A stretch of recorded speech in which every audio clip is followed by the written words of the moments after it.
It is 4:40 in the morning, and you are sitting in the cab of a box truck that is not yours yet, signing paperwork on a clipboard balanced against the steering wheel, while the previous owner watches you with the expression of a man who has already spent the money in his head. The truck belonged to a regional distributor called Meridian Route Systems until about 6 minutes ago, and it is the fourth one you have bought this year. Your coffee is going cold in the cup holder, the way it always does when you are too busy reading fine print to drink it.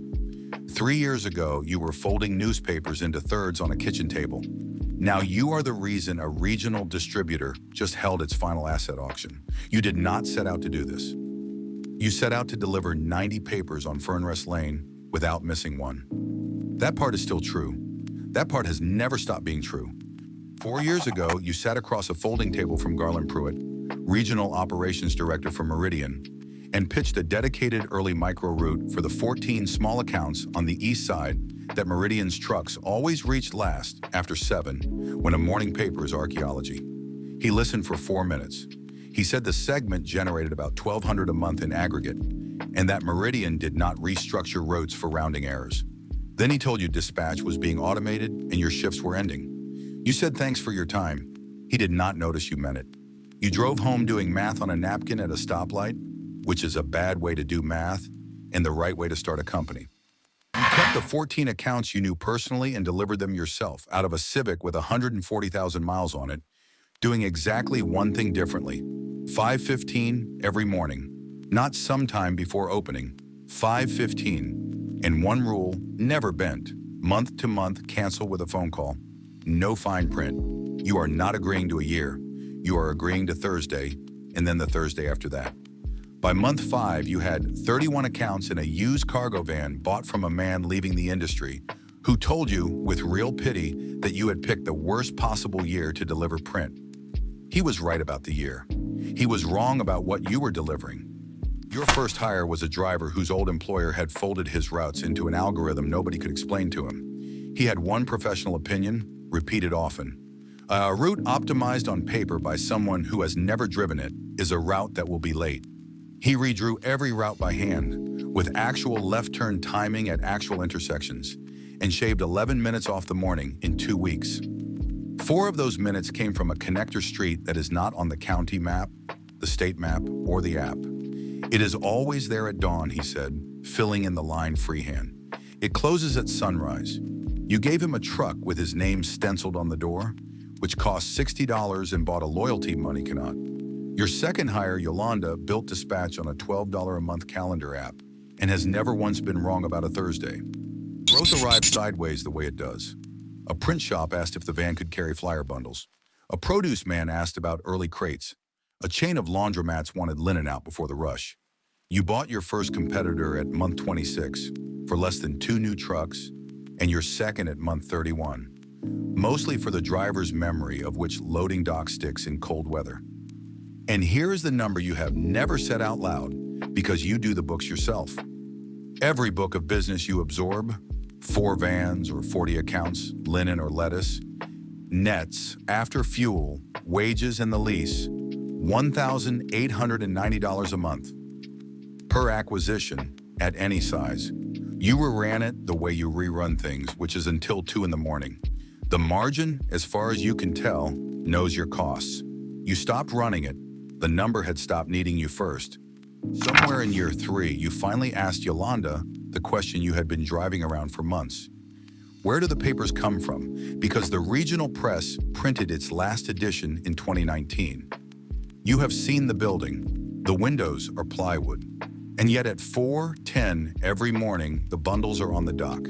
Banded, counted, warm. Warm like bread. The headlines are ordinary. Weather, a council vote, a road closure, except the dates. The dates are tomorrow's always, and last March, the road closure ran 40 hours before the road closed. Yolanda looked at you for a while, then she said the only thing she has ever said about it. The route doesn't ask where the water comes from. The route is the riverbed. Get the linen out by 5. The depot has a row of 12 bays. 11 have manifests, scanners, and a chain of custody sheet Yolanda enforces like scripture. Bay 12 has no manifest, no scanner, and no light, and nothing you have ever loaded into it has appeared on an invoice, and nothing you have ever taken out of it has appeared on a complaint. Inside, there are exactly 3 things that predate you: a canvas mailbag stamped 1974, a jar of paper coupons, and the original route book, 90 addresses on Fernrest Lane, in ink, closed out by a hand that pressed hard enough to be legible through 4 pages. 14 columns, 1 row still open. Nothing in that bay reports to anything. Nothing in it can be optimized. The delivery time inside that door has been 5:15 for 50 years. That is what made it valuable, and that is why it was left off the lease. Fernrest Lane was discontinued by the county in 1998. It is on your routes anyway, every morning, 1 delivery, the last house, the one with the porch light. A beige Camry sits in the driveway. 14 years old, current tags, no dust. You have never invoiced that address. Yolanda's system will not generate one. The field goes gray. The morning you finally carried the paper up yourself, he was on the porch, tan windbreaker, coffee with no visible origin, and as you came up the walk, your trucks out on the county road went quiet, one by one. The way conversation dies when a certain kind of man enters a room. Then started again, embarrassed, when he nodded. He took the paper. He read the date. Then he handed you 1 coupon, 90 cents off, something no press has sold since 1974, and said 1 word: coupons. The near collapse came at month 19 when the fuel supplier rewrote terms with 10 days notice, and you were $6,300 short. You spent a weekend nearly signing a loan that sounds fine at 11 p.m. and insane at 7 a.m. What actually happened was stranger. Monday, the credit union called you. Approved. You had not applied.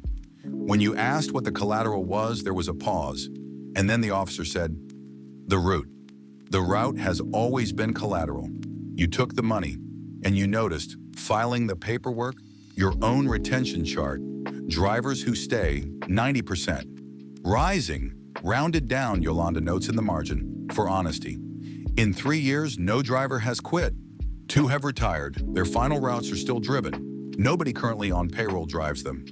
The morning Meridian's bankruptcy notice went out, the filing finally explained their books. The flashy retail contracts ran on squeezed margins.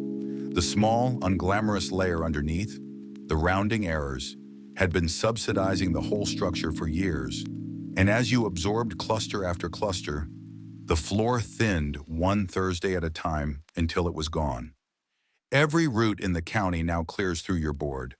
And your board does something no calendar app should do. At 11:04 each morning, every delivery confirms. Not scans, confirms. Porch by porch, a small green check, meaning, Yolanda finally admitted she looked it up. Received and read. The system knows when they read it. It has always known. That was the product, the filing says. In the appendix, nobody reaches. Meridian sold logistics. The route sells mornings delivered on time to the person the morning is about. So on the last night of this story, you open a bundle. You unfold 1 paper on the dock at 4:10 while it is still warm. It is not a newspaper, it is a route sheet. Names in 1 column, not addresses, usernames. In the 2nd column, a duration to the second, which you recognize after a while as watch time. And the lead story above the fold is a man in a truck at 4:40 in the morning, signing a clipboard balanced on a steering wheel, coffee going cold in the cup holder. The photo caption is the first sentence of this video. The papers were never late because they cannot be printed until the morning happens, and the morning cannot happen until they are delivered. You fold it back into thirds. That is the whole job. It always was. The subscriber list is the route list. It has 90 houses on it. It is growing. Here is your business advice, and it is free, which is how you know what it costs. You never set out to end anyone's company, and you did not. Meridian ended itself the day it decided 14 accounts were a rounding error, because nothing in this economy is a rounding error. Everything rounds somewhere. It rounded to you. You could stop, park the trucks, let the county sleep in, see whether the bundles stop coming or just stop waiting. 10% of owners try. Rounded down. Or you could keep showing up at 5:15 for the customers everyone else decided were not worth the trip until you are not delivering to the county anymore. You are delivering the county every morning, folded into thirds. We tell them in second person so that they happen to you. Your paper's on the porch. It is still warm. You should get it before the date catches up.